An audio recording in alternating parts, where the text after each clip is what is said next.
Kunja Bihari.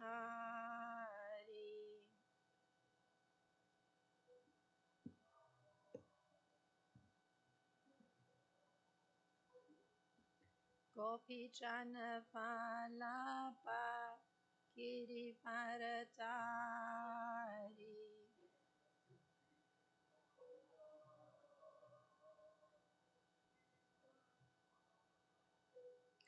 Yasoda Nandana Braja Jana Ranjana.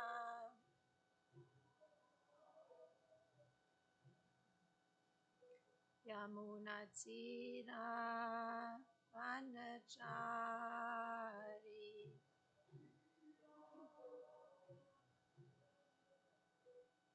Jaya Radha Madhava Kunja Bihari.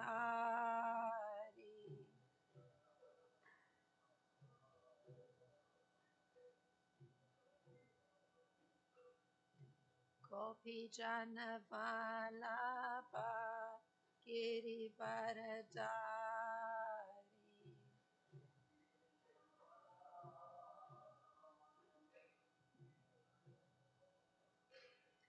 Yasoda Nandana Braja Jana Ranjana.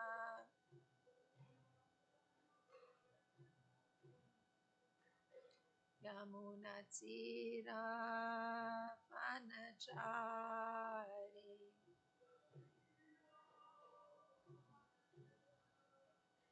Jaya Radha Madhava Kunja Bihari.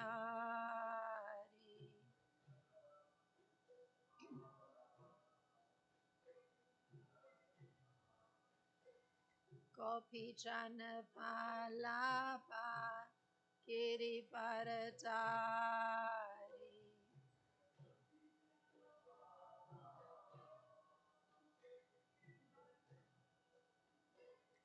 Yasoda Nandana Braja Jana Ranjana.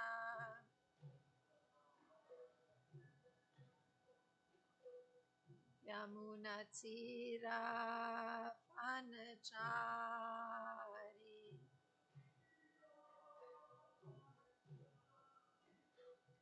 Hare Krishna, Krishna Krishna, Hare Hare, Hare Rama, Rama Rama, Hare Hare.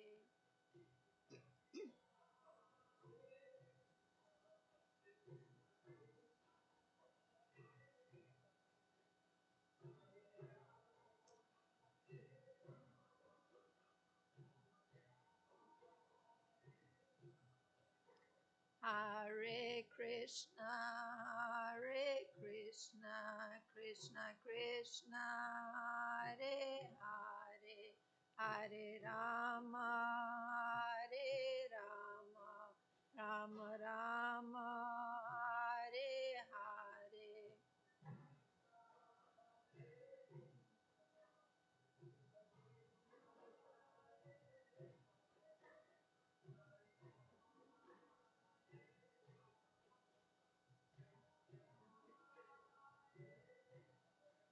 Hare Krishna,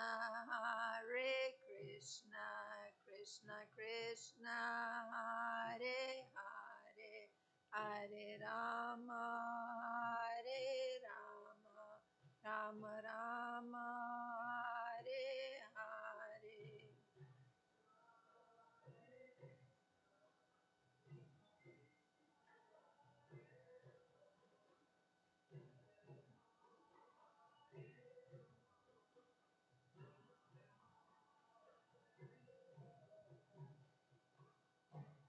Kishore Kishori ki jai, Jagannath Baladev Subhadra Marani ki jai, Gonitai ki jai, Srila Prabhupada ki jai.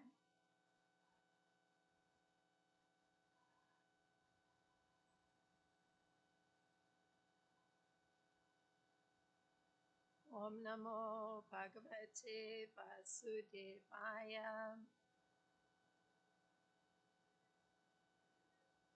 Om Namo Bhagavate Vasudevaya.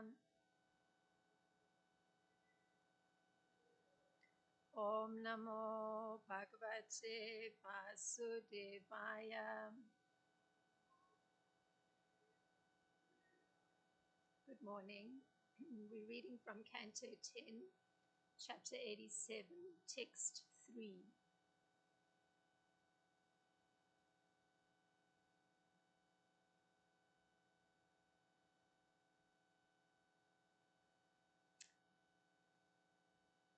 Sai Shahi Upanishad Brahmi.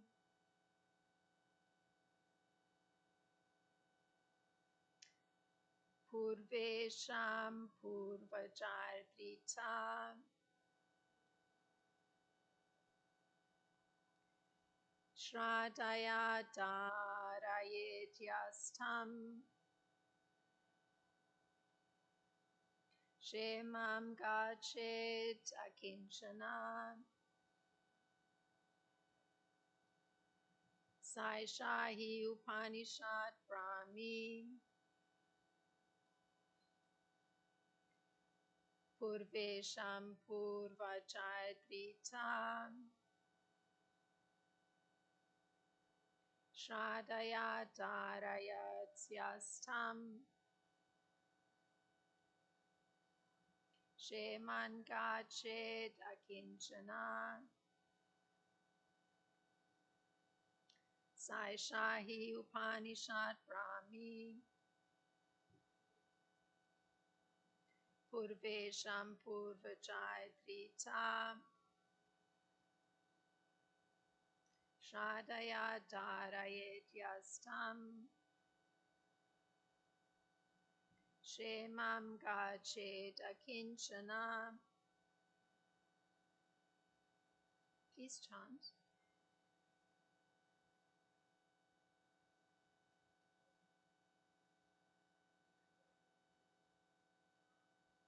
Sai Shahi Upanishad Brahmi.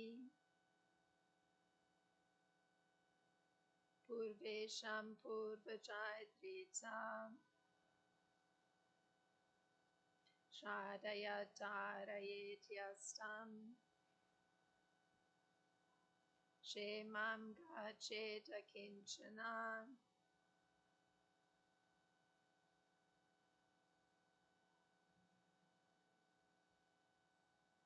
Sai Shahi Upanishad Brahmi. Purvesham Purvajartrita. Shradaya Darayetyastam. Sheman Gachet Akinchana.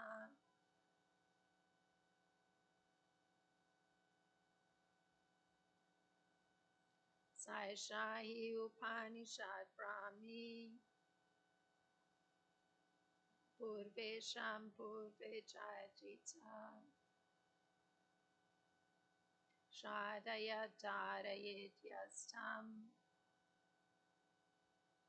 Shemam Gachet Akinchana. Thank you. The word for word. Sa Esha. The same. He, indeed. Upanishad. Upanishad. Confidential spiritual doctrine. Brahmi. Related to the absolute truth. Purvesham. Of our predecessors such as Narada. Purvajai. By the predecessors such as Shanaka. Drita. Meditated upon. Shradaya. With faith. Darayit. Meditates. Ya. Whoever. Tam. Upon it. Shemam. Ultimate success. Gachet. Will attain. Akinchana. free from material connection. And the translation for this text reads as follows, and this is a BBT translation and purport. Those who came before, even our ancient predecessors, meditated upon the same confidential knowledge of the absolute truth. Indeed, anyone who faithfully concentrates on this knowledge will become free from material attachments and attain the final goal of life. And the purport, BBT purport. This confidential knowledge concerning the absolute truth should not be doubted, since it has been passed down through authoritative lines of learned sages from time immemorial. One who cultivates the science of the supreme with reverence, avoiding the distractions of fruitive rituals and mental speculation, will learn to give up the false designations of material body and mundane society, and thus he will become eligible for perfection. In the opinion of Srila Vishwanath Chakravarti, the first two verses of this chapter can be considered an Upanishad on the topic of Brahman. Sukadev Goswami here disclaims authorship on the grounds that the Upanishad was spoken previously by Narada Muni, who himself heard it from Shanaka Kumar.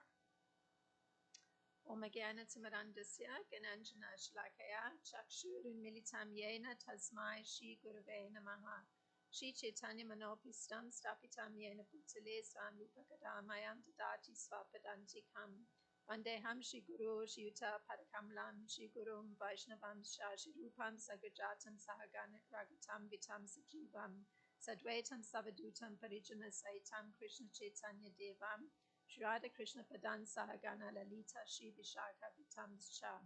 Hey Krishna Karuna Sindhu Dina Bando Jagat Pate Gopesha Gopika Kanta Radha Kanta Namostute Tapta Kanchana Gorangi Radha Vrindavaneshwari Vishabhanu Sute Devi Pranamami Hari Priye Vanchakalpa Tarubhyas Chakripa Sindhubhya Evacha Patitanam Pavanebhyo Vaishnebhyo Namo Namaha Nama Om Vishnu Padaya Krishna Prasnaya Bhutale Shrimata Romapada Swami Iti Namine Nama Om Vishnu Padaya Krishna Prasthaya Bhutale Shrimata Bhaktivedanta Swami Iti Namine Namaste Saraswati Deve Gauravani Pracharine Navishesha Sunyavadi Paschatya Deshatarine Jai Shri Krishna Chaitanya Prabhu Nityananda Shri Advaita Gadadhar Shivasadi Gaura Bhakta Vrinda Hare Krishna, Krishna Krishna, Hare Hare, Hare Rama, Rama Rama, Hare Hare.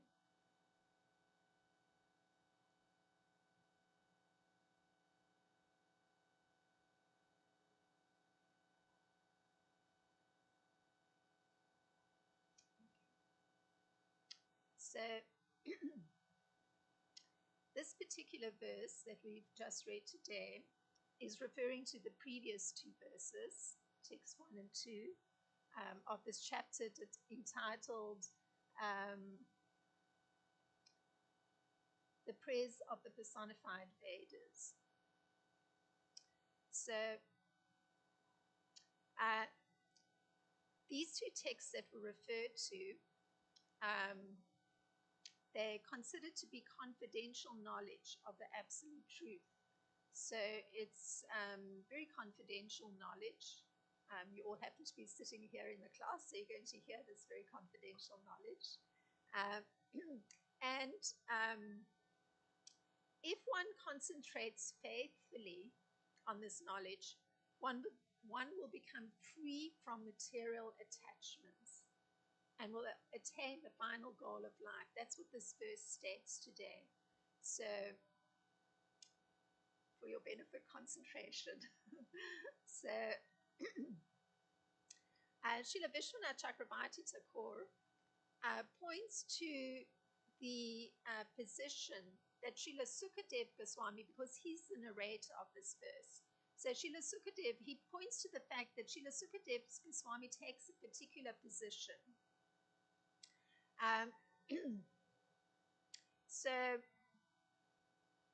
he he's the one who stated the answer to a question asked by Maharaj Parikshit. So that was the first text. It was a question by Maharaj Parikshit. Srila Sukadev Goswami is responding to that question, and in fact, the position he takes is that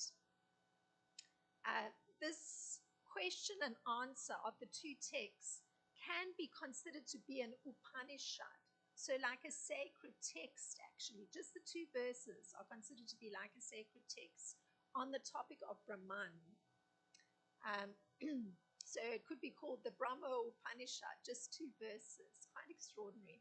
So this is the position Srila Sukadev Goswami takes, and it's very nice. He says, and this is according to Srila Vishwanath Chakravarti Thakur, who's looking at these two verses, who's looking at the text today, and he understands this automatically, that Srila Sukadev Goswami's position is the following. Srila Sukadev Goswami says, these verses were not created by us, using the royal us, meaning himself, but simply made their appearance because this Upanishad was previously spoken by Narada Muni, who himself heard it from Shanak Kumar. So he's not taking ownership that he's the creator of this Upanishad in two texts. Now, we're going to look more closely at these two verses that are considered to be like a sacred text, just two verses. So Maharaj Parikshit's first question was, O Brahmana, says addressing Srila Sukadev Goswami, how can the Vedas directly describe the supreme absolute truth who cannot be described in words? The Vedas are limited to describing the qualities of material nature, but the Supreme is devoid of those qualities, being transcendental to all material manifestations and their causes. So this is the quandary he's seeing. How on earth are you going to describe the absolute truth in words when, in fact, any words that are utilized in the Vedas too, they have to reference something of a material nature or something that's showing itself materially. It's manifest materially. So how are you going to use words for something that isn't manifesting itself materially? So to put this question of Maharaj Parikshit in the words of Srila Vishwanath Chakravarti Thakur, so he simplifies what is being communicated by Maharaj Parikshit. So this is how he puts it. Brahman cannot be defined because it has no class, substance, quality, or action. Therefore, how can the Vedas indicate Brahman? By direct meaning rather than by indirect reference. So this is very interesting. So it means Brahman is beyond qualities. Nirguna is the Sanskrit. It is beyond substance, sat, such as earth, because earth is a substance, so it's beyond something concrete or physical like earth, and it's beyond the action of an object, because an object usually has some action, like a ball bounces or a floor stands, so to speak. So it means that the nature of something is incomplete unless, it's got an action. It needs to have some action that it can perform. So it's also beyond class. So Brahman is supposed to be beyond class, and the word is jati in Sanskrit, since that is present in substance, action, and quality.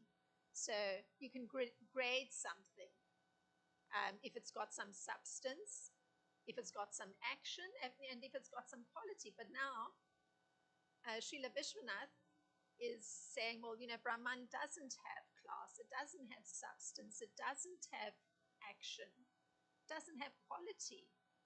So, here's the quandary. How are you going to describe Brahman in words? So even though words are abstract, you still need to have some substance, some quality, some class to be able to describe Brahman. So Srila Vishwanath adds that from a philosophical perspective, something that's real, like a real thing, it has to have substance, such as earth, water, fire, time, and space. This is natural. Something that's real, like the chair that you're sitting on. You know, it's got substance, it's made of wood, it occupies space, it's got some action, it's, raised on 3 legs, permitting someone to sit on it. So, and it's got a quality. It may be sort of smooth to the touch or a little bit granular if it's not cleaned, but it has some quality. So, and of course, it's made of a certain earthy substance, wood. And it also has color. That's a quality. It's brownish. Let's say the seat I'm using as an example because I'm looking at it. Some other objects that occupy space, like a real thing, it may have something that can be tasted. You know, if you go down to the prasadam table, there may be some real things that you can taste. And they've got that quality, it permits taste and smell. And the action of objects, they may have a prototype or a genus. So a particular object, it may be say it's produced in a factory. So these chairs, these benches may have been homemade, but some chairs may be number 2 out of a series of 100. Like artists sometimes even doing something by hand, they'll label their paintings or their etchings as 1 out of 100 or 1 out of 50. So it may be a particular prototype. So this is all real objects. And it may have also a particular kind of genus, meaning that when you look at something, it's got the quality of humanness. Something may, if I look at a person, that real thing, so to speak, it's an object, it's got the quality of humanness. Or if you look at a cow, it may have the quality of cowness. So that's how Srila Vishwanath looks at it. So from Srila Vishwanath Chakravarti Thakur's perspective, he points out that different philosophies will add or subtract items from this list. So, a philosophical perspective, like I studied Socratic philosophy, Western philosophy, and there would be a particular emphasis that's put particularly on dialogue and reasoning. So Srila Vishwanath is particularly pointing to philosophies that deal with Brahman or the absolute truth. So in particular, the impersonalist philosophy, it admits that there's only one real thing in this world. So even though I've gone into great trouble to describe real things, which would be from a Socratic point of view, from Western philosophy, from a Vedic point of view, that's a real thing, has this quality, it has substance, some sort of form. But the impersonalist philosophy, it actually says nothing is real with the exception of Brahman. So it subtracts all these qualities for a real thing. It says, no, the bench, the floor, some item of food stuff, a chair, no form, no substance, no quality. Only Brahman is real. So that's the impersonalist philosophy. So Srila Vishwanath points that out.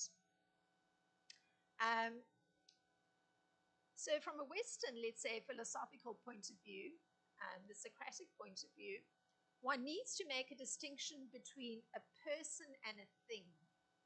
So right here from Srila Vishwanath Chakravarti Thakur's analysis, he's just looking at what a thing is. But say from a Socratic point of view, you would actually make a distinction between a person and a thing. So one has to understand where Lord Krishna's definition of subordination to him comes into the picture of Brahman. So, because Krishna has a definition of Brahman. So his particular definition of Brahman is that it's spirit. So then you're going to look at, oh, well, where does this fit in?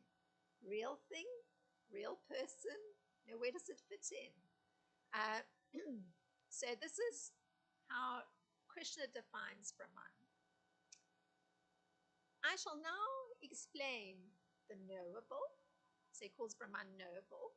Knowing which you will taste the eternal Brahman, the spirit, beginningless and subordinate to me, which lies beyond the cause and effect of this material world. So that's Krishna's definition of Brahman. Spirit, beginningless, subordinate to him, and eternal. So very interesting. So Brahman is defined as spirit and as being beginningless. So, we hear real things, material objects. There may be a first one, a second one, a third one, but Brahman is considered beginningless. There isn't a beginning. And it's considered beyond the cause and effect of this material world. So there's a cause for something here. A chair, the wood has to be assembled in a factory. Maybe it's done by hand. People glue certain components together to create the whole. But here, Brahman doesn't have a cause and it doesn't have an effect, or the regular cause and effect that's present in this material world.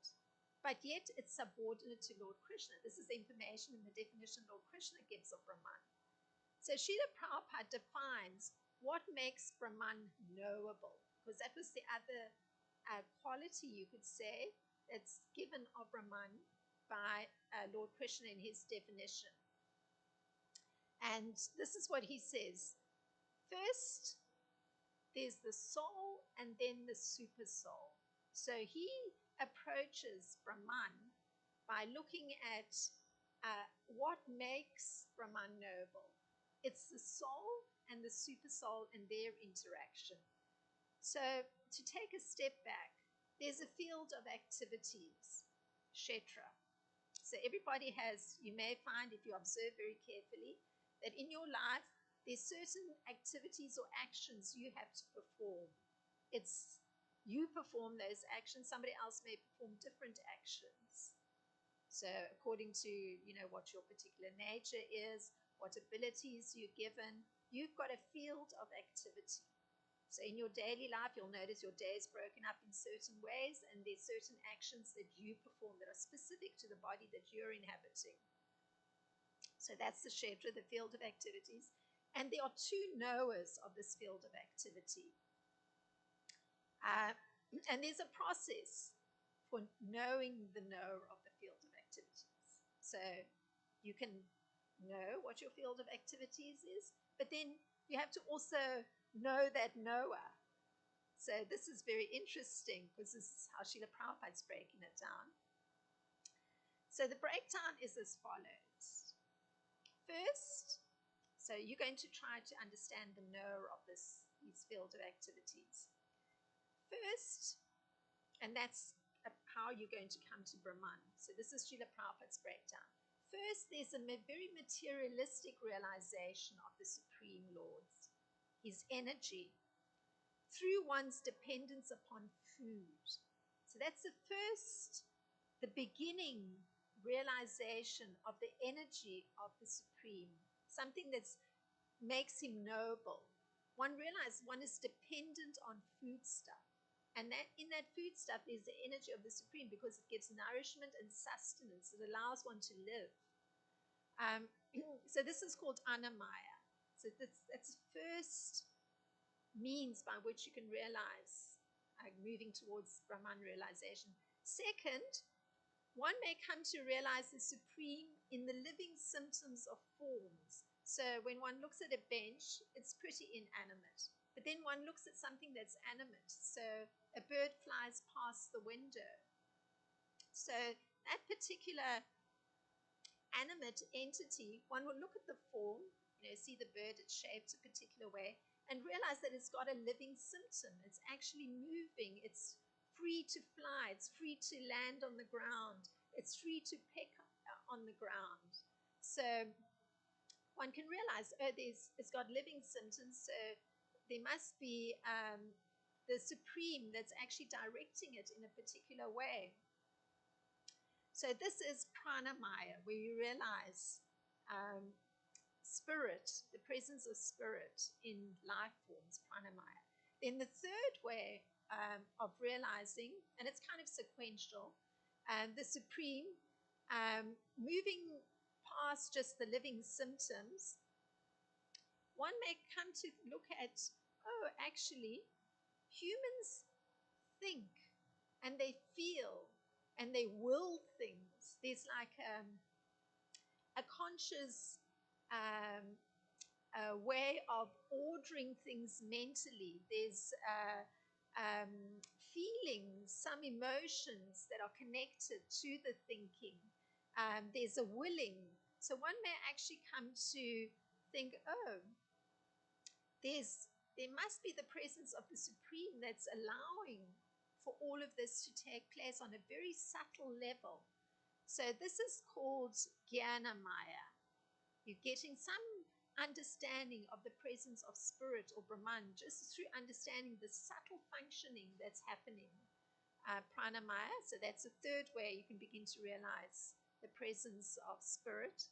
Thereafter, there's a supreme stage of realizing Brahman, which takes the form of realizing he actually has a blissful nature. So that's, of course, much further along the way. So in fact, there are 5 stages in Brahman realization. This is called Brahma Pucham, 5 of them. In the first 3 stages of realization, there is involvement of the field of activities. So, you're observing things that are physically manifest as you're going about your day and utilizing your body and your nature to perform your particular actions. So the understanding of the presence of spirit in the life forms, the presence of spirit in the foodstuff that you're intaking, the presence of spirit in your thinking, your feeling, your willing, and that other humans have this particular ability too. All of this is still being observed on the physical planes, you could say. It's in the field of activities. Now, transcendental to this field of activities, so completely above, the material functioning, is the Supreme Lord, who is called Anandamaya. And that realization is such that the Supreme or Brahman or Spirit is understood as Anandamaya Shakshat. He's by nature full of joy. So that's the actual, it's knowable. And that's what Krishna's definition of Brahman is. So the definition of Brahman given by Lord Krishna as being beyond material cause and effect is nicely explained by Srila Prabhupada. And that explanation is that living entities' realization of the Supreme in the field of activities is while the living entity is considered to be functioning as an enjoyer. So there's a certain mindset that even while one is realizing the presence of spirit in the physical realm, it's with a spirit of enjoyment. And it's different from realizing the presence of spirit or having interconnection with the Supreme on a transcendental plane. Quite different. Because when one is actually having realization of the Supreme on the transcendental level, it's actually perfect.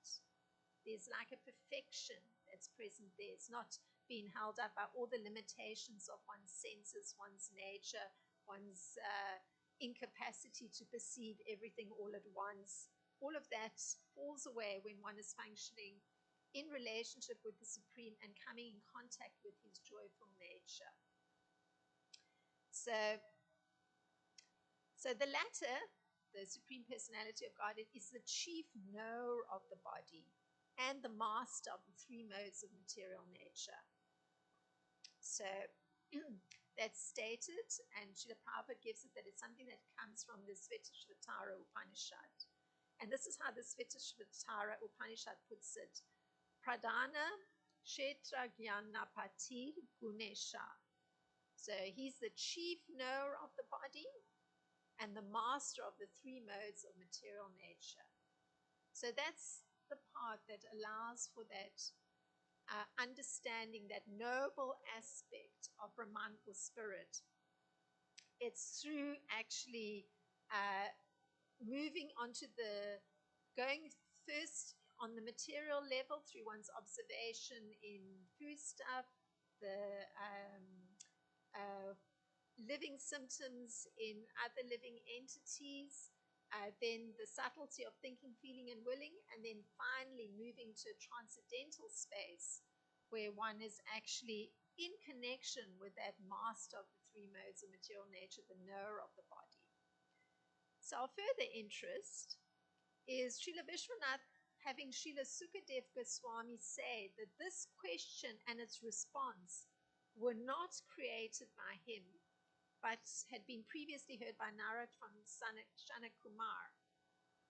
So this point is of interest because even Lord Krishna, in speaking, so he's the knower of all of everything, the body, the field of activities. Even Lord Krishna, when he's discussing this particular point of the field of activities and the knower of the field of activities, he says this. This is Krishna talking.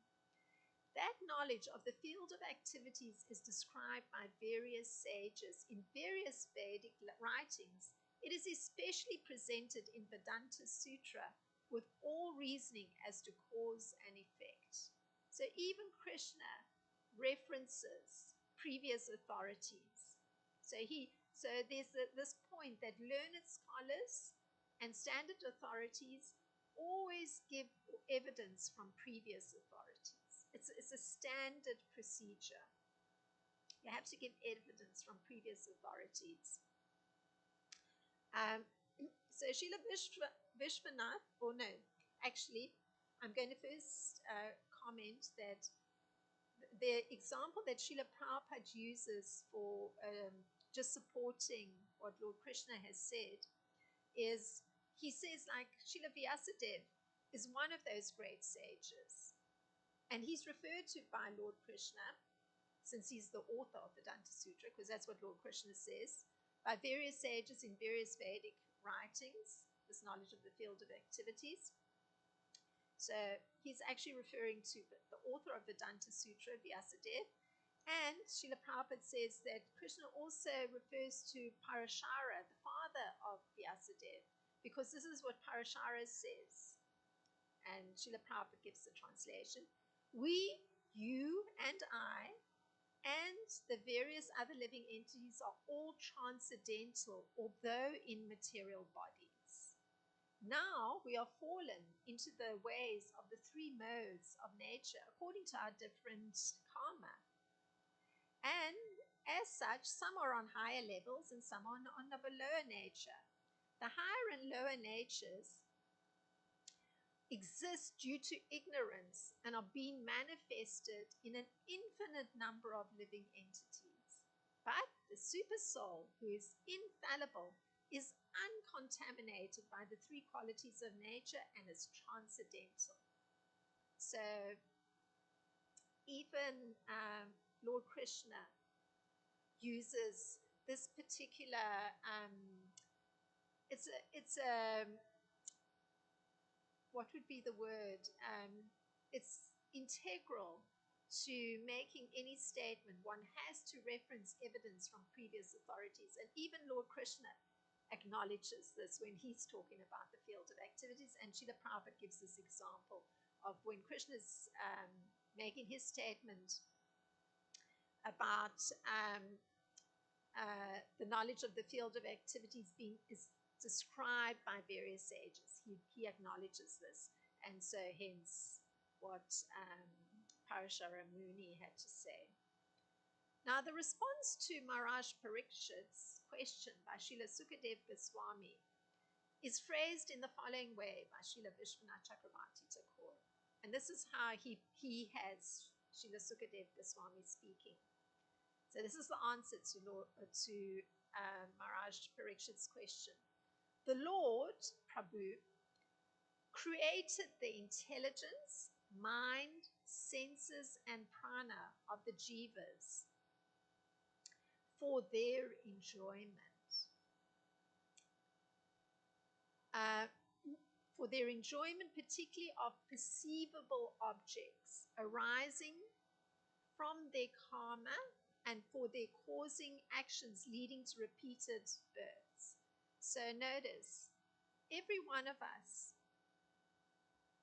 is actually able, we have these senses, they've been created to allow us to enjoy the objects that have come to us as within the parameters of our karma. So it's particularly made like that. It was designed like that. And through the interaction with those objects that have come because of our karma, then we actually are creating our future birth because remember, it's all with the spirit of enjoyment. That's how it's created, and that's what's been permitted. Srila Vishwanath Chakravarti Thakur has Srila Sukadev Goswami saying this. He did this so the jivas could make an offering of their intelligence, mind, and senses, and prana to the Lord in the form of Brahman. So he's pointing to there is that, what I described earlier, going through that progression of realizing Brahman. What is actually wanted is that each living entity, the jiva, the spirit soul, can make an offering of their intelligence, mind, and senses and prana to the Lord in the form of Brahman. So there's, of course, the progressive stages, realizing Brahman, Paramatma, and Bhagavan. So Srila Vishwanath points out that the word cha is repeated 3 times. This is in the 2nd verse.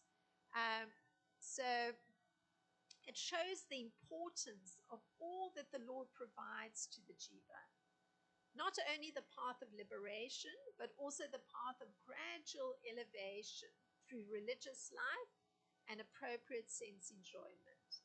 So Srila Prabhupada in Krishna book, in looking at this section, he points out that the Vedic injunction is there just to give the conditioned souls the chance for sense gratification under principles of regulation, and so to give them a chance for promotion to higher conditions of life.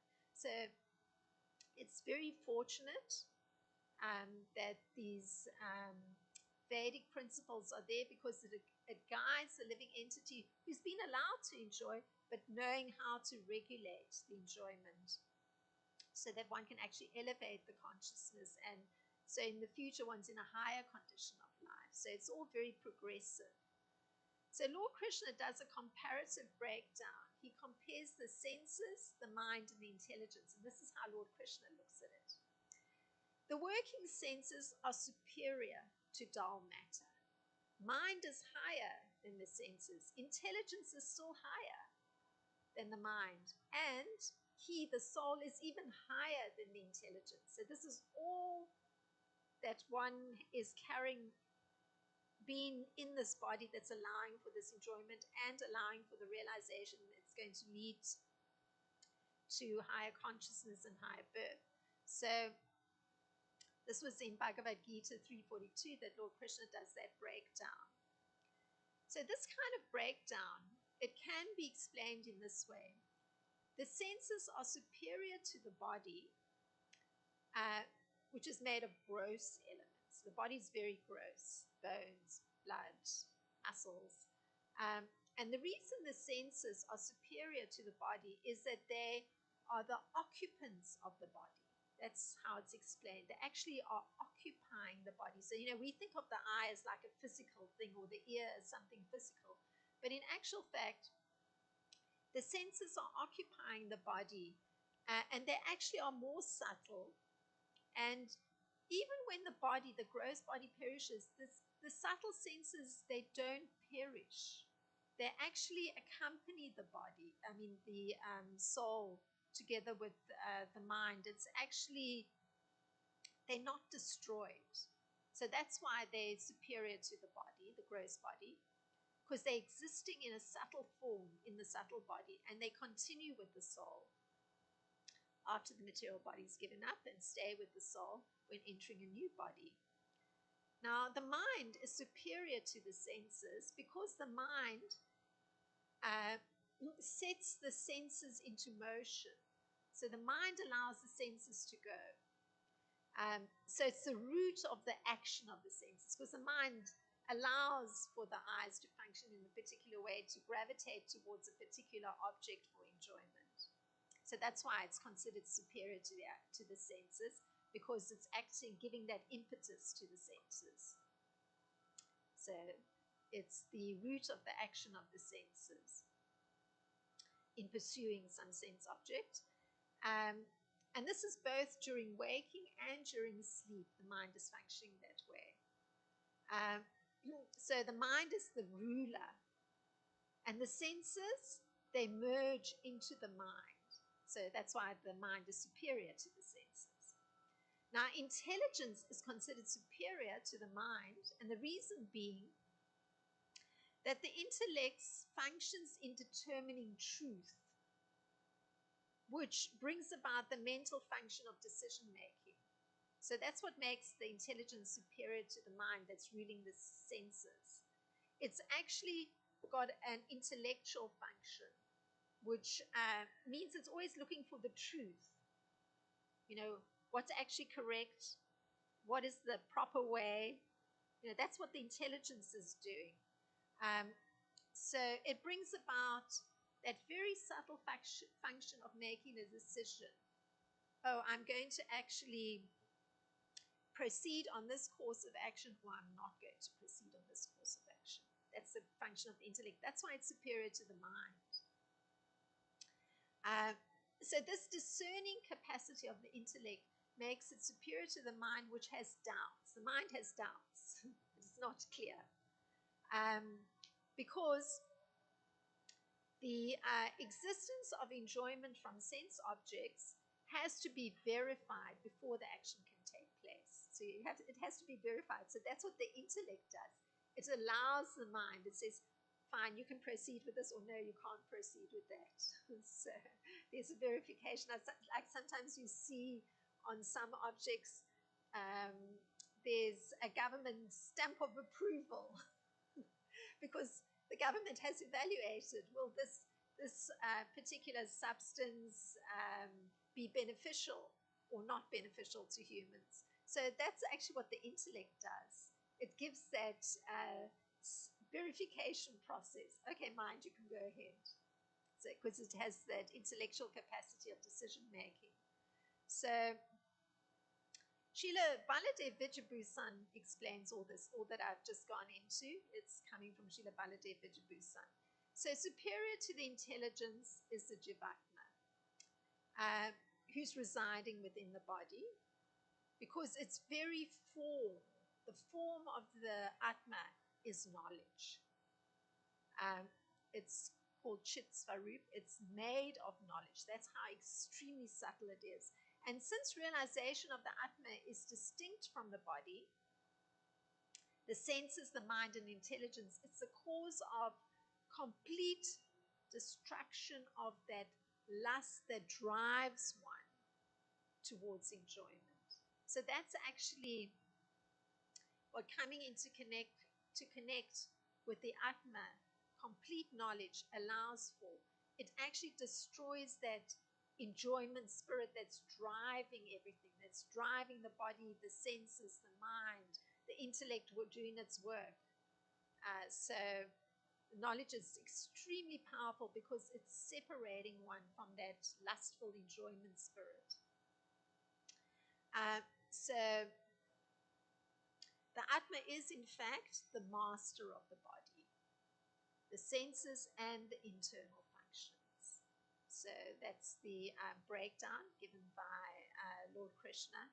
So although the question is raised, the question that was raised by Maharaj Parikshit had been direct, the answer that is given, that the Lord creates intelligence, senses, and mind for the jiva's enjoyment and liberation, has a response which in fact is very indirectly phrased. Like he's not giving a direct response. I mean, I'm doing a whole breakdown here because it's a very interesting response that's given to Maharaj Parikshit. That Krishna is creative, mind, intelligence, and senses. So I'm doing this big breakdown what the function is. And Srila Vishwanath argues that if Krishna had not created the intelligence, the mind, and the senses, then sound and the other objects of perception could not be describable. So sound, in order to comprehend sound, you need the senses, the mind, the intellect, and you need the other objects of perception. And the other objects of perception also require these senses, this mind, this intellect. So the impersonalists who have been, and this is how Srila Vishwanath Chakravarti Thakur puts it, because remember, for the impersonalists, nothing is real, with the exception of spirit. So Srila Vishwanath puts it this way: the impersonalists then have to be blind and deaf since birth. So they're deaf to all physical sounds, and forms are inconceivable to them. That's how it has to be for the impersonalists. There's no processing whatsoever. If you actually say that there's nothing real, the body's not real, objects are not real, there's no real thing except spirit. So then it means that actually there's no processing going on. The faculties of perception don't actually work. They've actually been blind and deaf since birth. And their faculties for perceiving or experiencing or describing to others the sensations of light, sound, smell, touch, taste, that's not there, according to the philosophy. But from the Vedic perspective, all of this has been mercifully given so that one gets that ability to realize Brahman. So if Krishna chooses, then one gets that opportunity to go through those stages of realizing Brahman or spirit and coming to the transcendental plane. And Srila Vishwanath says, he may create some extraordinary way for words to function apart from their ordinary reference to material substance, qualities, categories, and actions that may make even Brahman expressible in words. So this is how Srila Vishwanath is saying.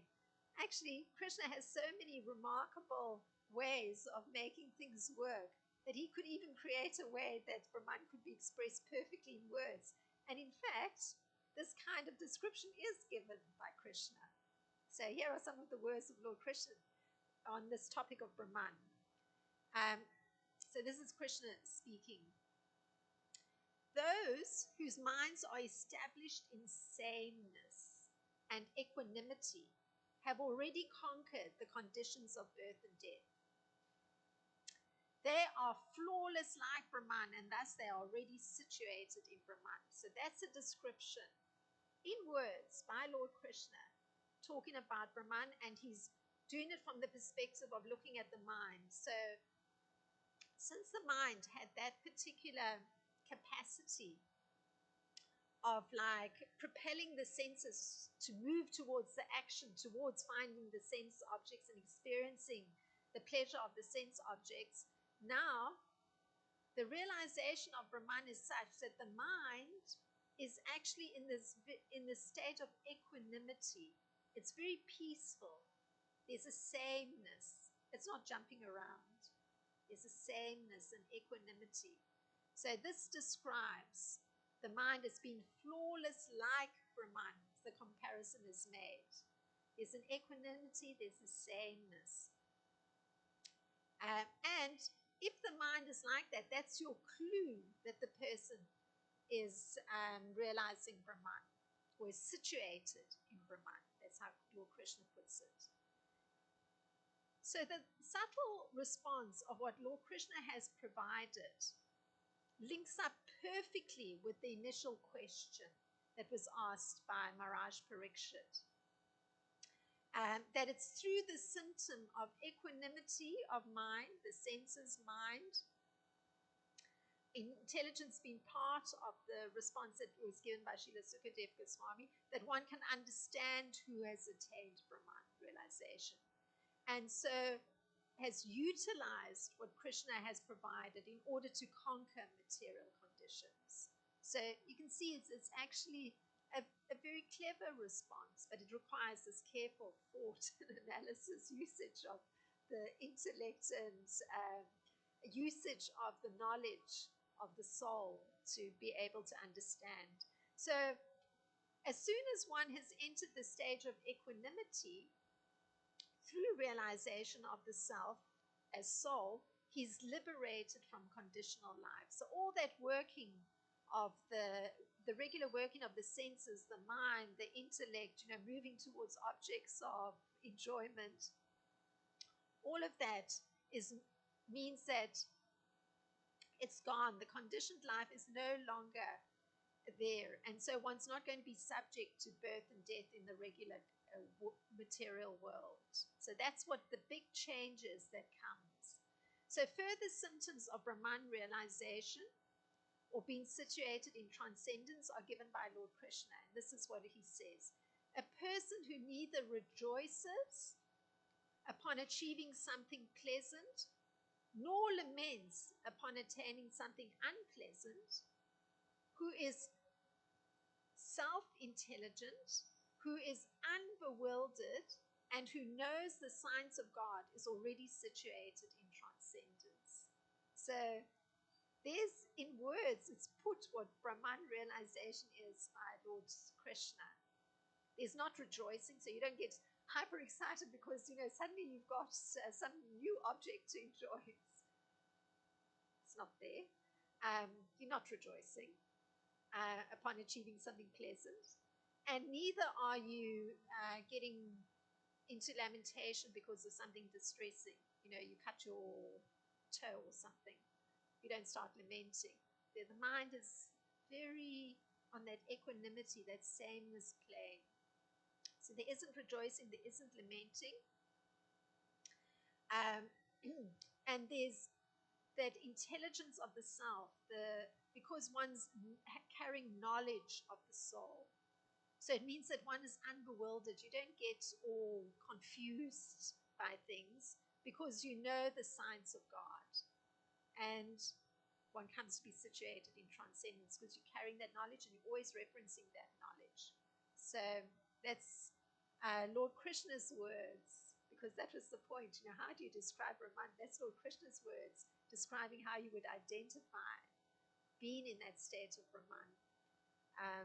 So that was Bhagavad Gita 5.21. So a person, after realizing their own Atma, returning to that earlier breakdown by Srila Prabhupada, then realizes Paramatma. So you first realize the existence of your own soul, then you're able to realize the existence of Paramatma residing also within the body. So when a person is not attached to experiencing the object of the senses, he realizes his own nature and experiences bliss. So that's the extraordinary thing that happens. You're not driven to experience the senses. Then you get a chance to realize your own spiritual nature and to experience bliss, because that's, remember, the connection with the super soul as such, he's full of joy. So as you're realizing your spiritual nature, there's blissfulness. So then he becomes completely absorbed in realization of Paramatma and attains indestructible happiness. That happiness cannot be destroyed, it's eternally existing.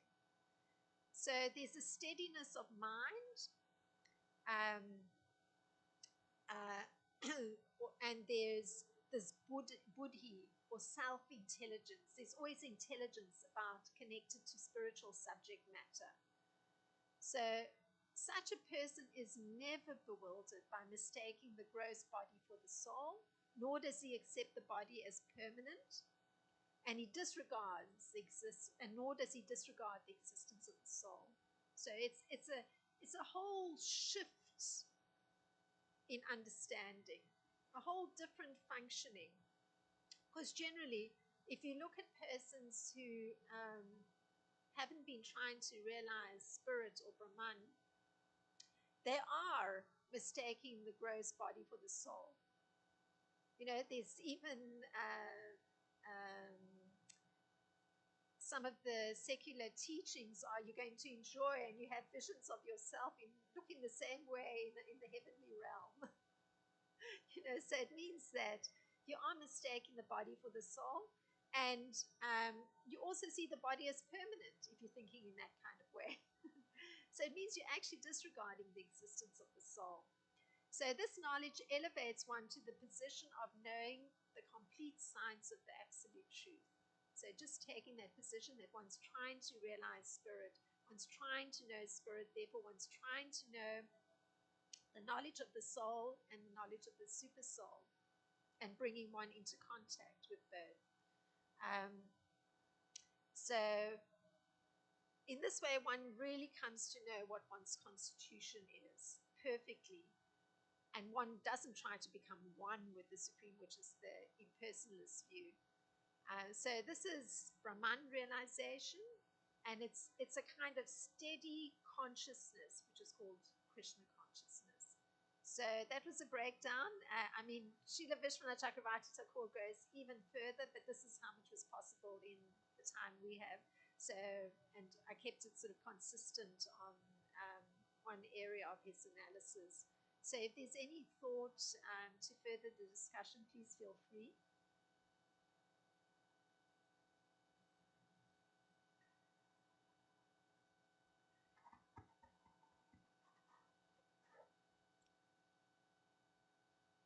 Thanks, Krishnarcana. The statement that I found quite fantastic was that in order to know Brahman, you have to. This is um, from the 13th chapter of the Bhagavad Gita. That you have to know the knowers of the fields of action, both the soul and the Paramatma, and which in itself is quite uh,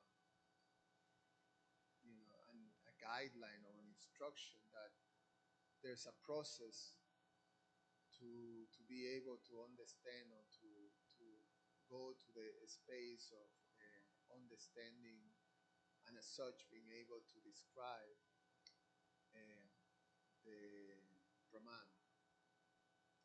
So, and you just mentioned that Srila Vishwanath Chakravarti says that you first have, is it Vishwanath Chakravarti, that first you have to understand the Jiva Atma, and then you come to understand the Super Soul, and in that way, you enter into that Brahman realization. There is something that I remember, and it's also a breakdown that Srila Prabhupada gives explaining the most confidential knowledge. So he says there's confidential, more confidential, most confidential. And so they're all confidential, but there's this breakdown, and they all have to do with these three levels: the level of understanding my spiritual nature, that's confidential. I'm a spirit soul. The level of understanding Paramatma from within my heart, that's more confidential. But then the most confidential is to understand the personality of Godhead and the relationship, the loving relationship that I have with the personality of God. That's the most confidential. But they're all confidential. So there's a path, to go to that most confidential knowledge. So it's relevant for us to realize my spiritual identity and super soul. So this idea of understanding the knowers of the field of action, both the jiva and the paramatma, is important to be able to enter into the most confidential knowledge. So just thinking about. Well, thank you for adding that particular point of the three levels of confidential knowledge. Thank you. That's very nice. Yeah, and it is progressive because everything is progressive on the path, even um, coming to the point of contemplating the existence of spirit. It's so progressive. To first looking at food stuff and thinking, oh, I'm dependent on this. Oh, there's life in here. Yeah. So, yeah, it's quite wonderful, but certainly requires thoughtfulness, I would say. Like being very thoughtful and and utilizing the intelligence. And then, of course, if one has the good fortune to come across the knowledge all contained in the Vedas, then one can truly contemplate much more deeply and really try and integrate the knowledge of the soul, so that it's really replacing all that very ordinary material functioning. That one is constantly able to observe and marvel at Krishna's creation of the particular senses one has and the nature, and how one's functioning in one's field of activity, but that actually there's the transcendent real self, the using the word real, the soul. It's so almost imperceptible while one's functioning on using what's been given to allow for perception of material objects. And it's also quite nice to understand the process and how everything is related, because that description that you point out of Krishna saying that to enter into that space of Brahman, which is spiritual, I'm a spirit, that confidential knowledge, then you have to control the mind. So the level, and to control the mind, you have to control the senses, which you start with the bacho vegan, you know, the stomach, the tongue, all that sort of more on the bodily level. That you have to control that. You have to control the mind, and when the mind is fully controlled, then you're able to conquer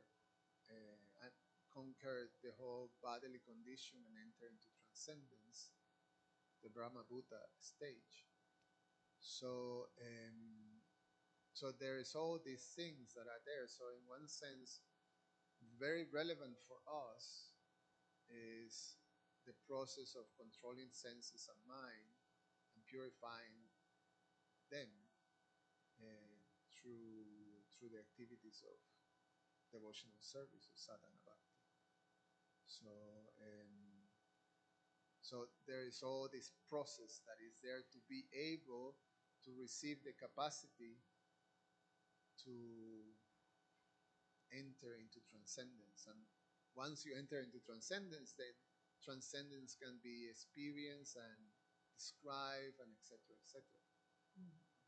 Yes, that's an excellent point of just pointing out that the control of the senses is something that's practiced to bring about the control of the mind, because actually how I was saying it was that the mind is allowing for the senses to move in a particular way, and that the intellect is, making the discernment that permits the mind. So it makes the decision for whether the mind should go in a particular direction or not. So in one sense, coming into contact with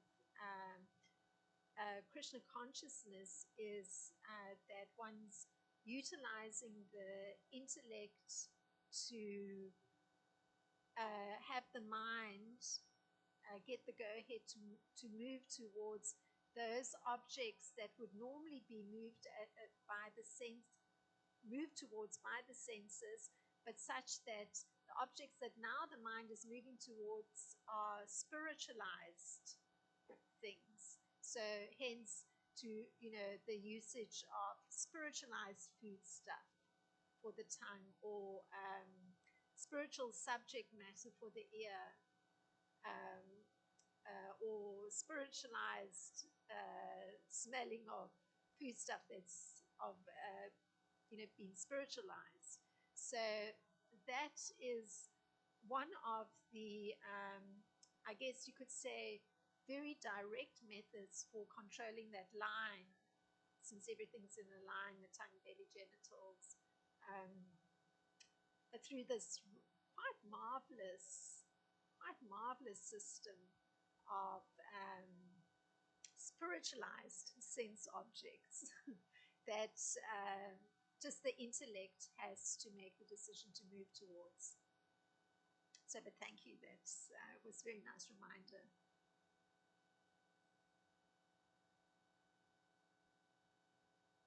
Well, if there's nothing else, thank you so very much for sitting through that. I'm very appreciative of your great listening skills. Srimad Bhagavatam ki jai, Srila Prabhupada.